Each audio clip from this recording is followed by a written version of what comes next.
What's up guys, it's Chris with TRC, back with another one, and it's one of my favorites, obviously. It's FD, which we all love here at TRC. This one's a little brappy.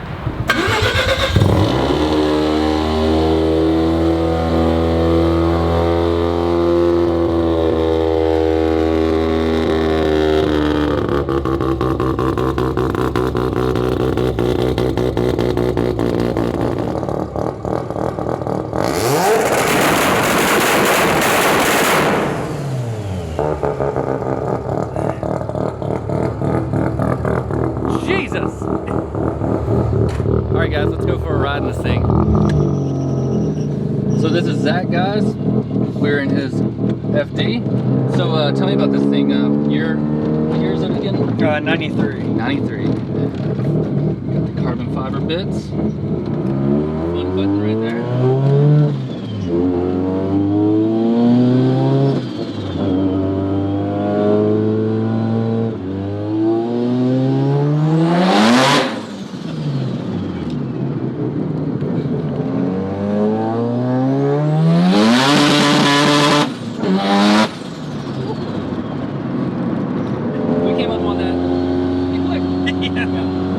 So what turbo is it that you have on here? It's a Borg-Warner S372 SXE. I think it's similar to an EFR 9180. It's just their Airworks version. Doesn't seem like there's much of a lag at all, really. I mean, it lights right off. Yeah, I'm pretty impressed with it. I mean, it's got the billet wheel, so there's that, but I just, a 72 millimeter, it spools, I mean, instantly. So how long have you had this thing, man? I've had it roughly 4 years. Most of it not running because it's a rotary. Hey, you said it, not me, man. They already roast me because I don't have a rotary in mine. I mean, it's not a truck motor, but you know. So it's got the manual, and it's actually pretty damn clean. A lot of the interior pieces. These things, anybody that has an FD knows. I don't even know if y'all can hear me because it's so loud. But anybody with an FD knows the interior is very sought after and hard to find. So got the bends, cross brace. What was the? I'm guessing by the headliner it was originally red. Yeah, it was a red interior. We wanted to get black interior, but it's so expensive. We ended up just removing it all, scuffing it, and painting it. It came out pretty good, especially for the price. Let's see what this is about.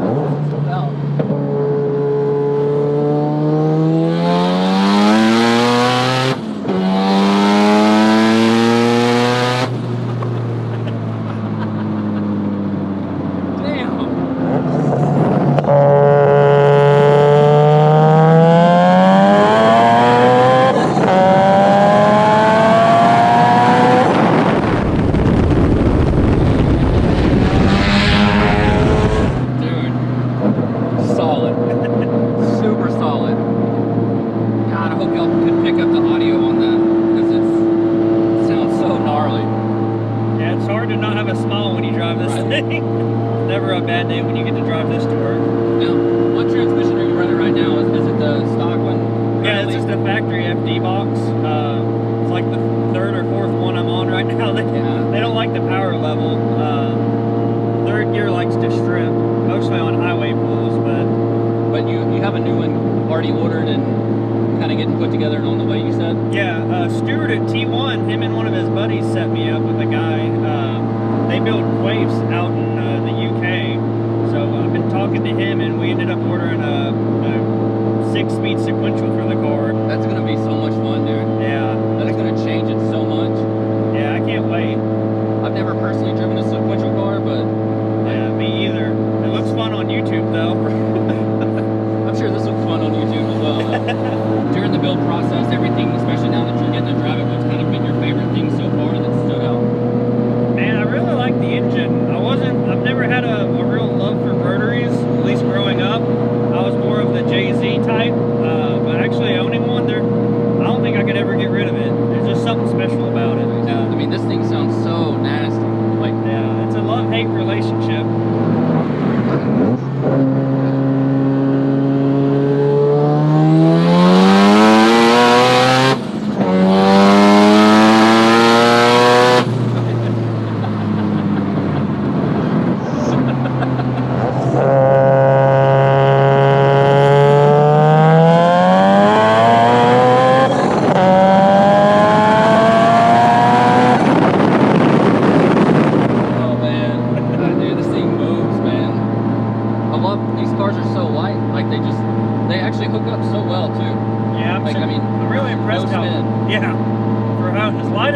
they got the suspension geometry right in the back. I mean, it just goes.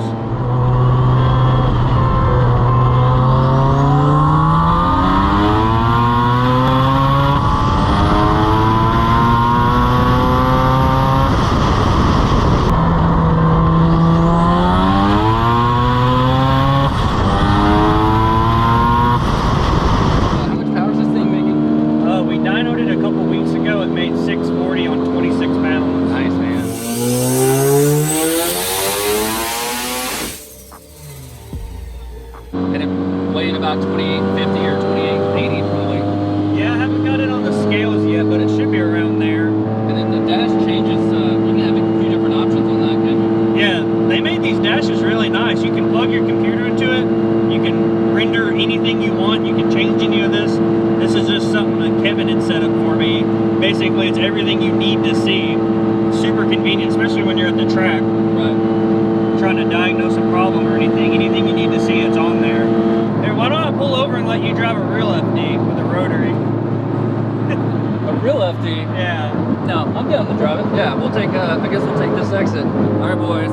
It's been about 17 years since I've driven a rotary FD, so I'm actually looking forward to it. It's better without push rods. It's different without push rods, my friend. Guys, I'm stoked about this.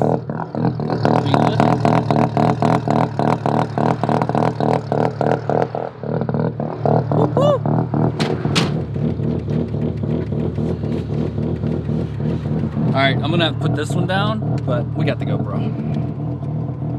So this gearbox. Man, that's actually, and this is completely stock?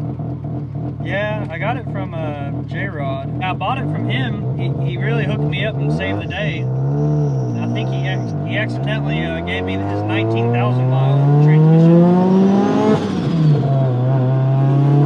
I'm so nervous.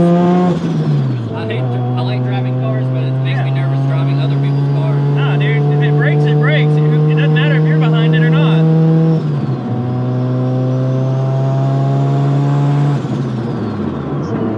It's definitely very different from mine. Even just the throttle control, it's way more sensitive, it seems like. Yeah, I think that's really surprising is you really don't have to floor it for it to be quick. No, not at all.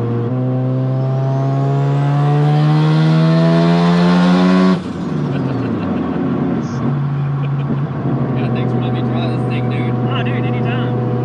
I'll let you drive mine too, for sure. Oh no, those push rods.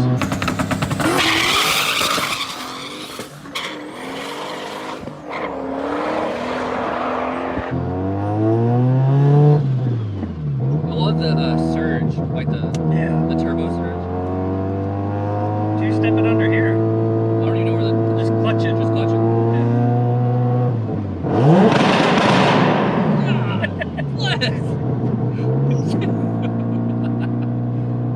That is gunfire, man. Yeah. Hey, I'm Zach, and this is my 93 Mazda RX-7. The motor's not anything too crazy. It was done by a local guy named Kevin Bolts. He's been doing rotaries for probably close to 20 years. It's just a large street port with scalloped FD rotors.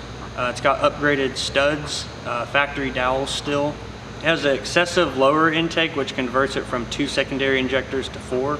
It has a Gleason exhaust manifold and Turbo Smart Comp 40 wastegates. The turbo is a Borg-Warner S372 SXZ with a billet wheel, treadstone intercooler, and a 4-inch exhaust. Kevin actually fabbed all of the intercooler piping, the intercooler mount, and the whole exhaust for me.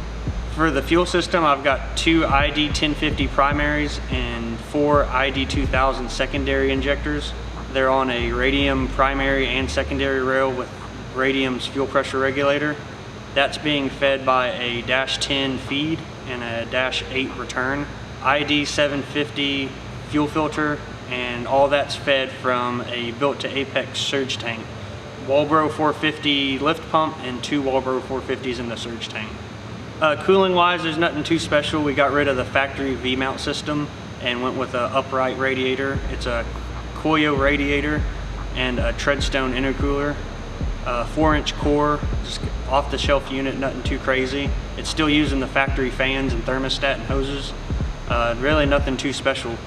Controlling it all is a AEM Infinity 6H ECU. We originally ran it on the factory harness, but these cars get so hot with them being rotaries, it kind of makes everything real crispy, and then you start having shorts and open circuits. So we ended up getting a flying lead harness from AEM, and Kevin went and tore it all apart and wired all the connectors for it. So it's actually running an Infinity harness as well, and their CD7 dash package. The current tune on the car was recently done by Abel Ibarra. He tuned it remotely, which I was really hesitant about. He assured me that he could make power on it, no problems, everything would be great.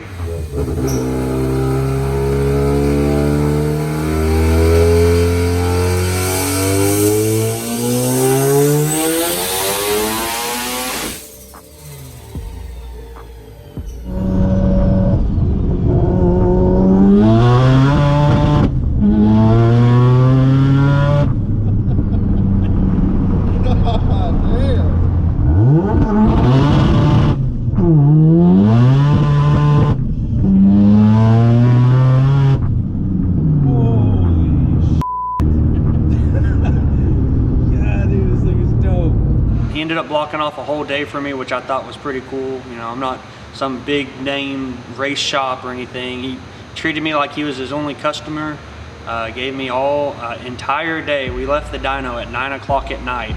Car ran great, starts up, no problem. It runs like a factory car. And I was telling him that weekend I was gonna go test it at the track. He even gave me his phone number and told me that if I had any issues to shoot him a call, he'd review data, he'd give me on-track support. I mean, just above and beyond. We got tuned on Thursday. Friday, I decided to take the car out at lunch and kind of beat on it, just make sure there's no kinks or anything before I took it to the track Saturday, and decided to blow third gear out of it less than 24 hours before having to go to the track. Luckily, J-Rod with the green Supra, lives in Oklahoma, was willing to give me one of his backup transmissions. I drove to Oklahoma on a 10-hour round trip, fly-by-night trip. I have a lot of good buddies who decided to come up here, pull the old transmission out, get it all prepped. So when I got back at roughly 6 in the morning, all I had to do was throw it back in, throw it on the trailer, and I was only an hour late for tech inspection. It's a Green Brothers Racing 10-pound flywheel, a Quartermaster 7 1/4 V-drive twin disc, all going through just a factory FD gearbox, nothing special there. It has a 3-inch conversion drive shaft for the 8.8 swap kit in the back. It's a Ronin Speedworks swap kit with a 456 Detroit True Track. The event is only a 1,000-foot track. We don't actually have a quarter mile here in the state. The first launch, the car bottomed out the suspension and actually the tire went up into the quarter. Ran a horrible 60-foot. It was like a 2.4 60-foot. It's terrible. Luckily, I was still able to come around him on the big end, made it through qualifying, kind of bottom of the pack. We made changes, left with more boost, all that. The car actually cut a 139 60-foot, which was a personal best. I actually ran an 849 at 126, which was also a personal best.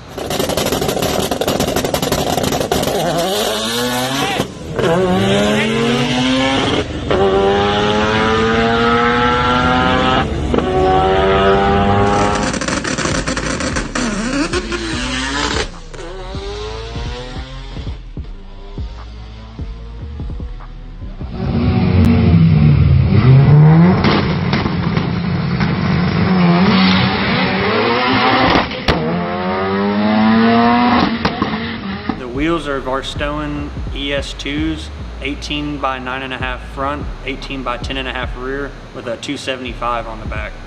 Whenever I got the car, it was on Tyne street coilovers. With the car going to the track more and more, and with me bottoming out with more power, I ended up needing to go with something a little more drag specific.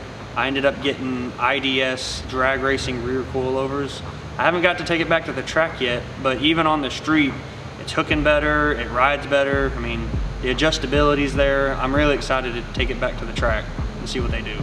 I picked up the car about 4 years ago from a local guy who was selling it. It was a roller. It was just came from a body shop getting painted a real nice blue. Got an engine here locally, kind of put it together with some friends in the garage, enjoyed it about a year, and about a year in, we ended up popping the motor, doing a pool, and we decided to go ahead and tear it apart and do a lot more serious build. We pulled the engine out and decided to go ahead and clean up the engine bay some. We went ahead and painted it. We just wanted to make it more our own. The blue is really nice and disappointed a lot of people to paint it, but we just wanted to do a green, something that just hadn't really been done. We really liked the body lines of the factory car, and it had skirts already molded in, so we decided to take the vents and some of the lights that weren't really necessary and remove them just to make it smoother and look more aesthetically pleasing.